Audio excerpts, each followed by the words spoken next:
Hazur, he would like to know Hazur's views and explanation about one hadith of the Holy Prophet ﷺ, which says that in the surrounding of Medina there is angels. They do not allow the antichrist, ad-Dajjal, and at-Ta'un, which is the plague, to enter the Medina. And this has been mentioned in Sahih al-Bukhari, volume 3. He said, if this is really true, so what has been meant by the plague, and which city is mentioned here? Evidently, this city is Qadian, because when, according to the prophecy of the Holy Quran, the plague was widespread in the Punjab, particularly. It was widespread in India, but particularly in the Punjab. At that time, Hazrat Masih Maud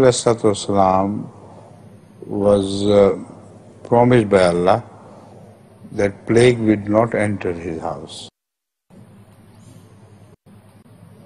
And this is exactly what happened. Also, Hazrat Masih Maud, while praying for his children, said, "Naaye inke ghar tak robe Dajjal." O Allah, the fear of Dajjal may never enter their houses. And evidently, because Masih Maud stood for fighting the battle of Islam against Dajjal, so it was impossible for him to entertain any fear. So this prophecy of Ahmad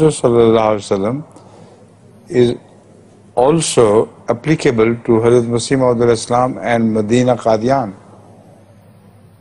So we are not ourselves inventing things.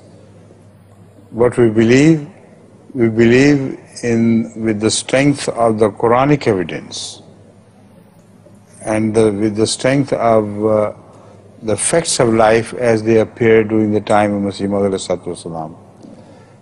And what he did in fulfillment of the prophecies of Muhammad, that he would fight the battle of Islam against the Dajjal, successfully so. So these things are not matters of taste, they are realities which cannot be gainsaid.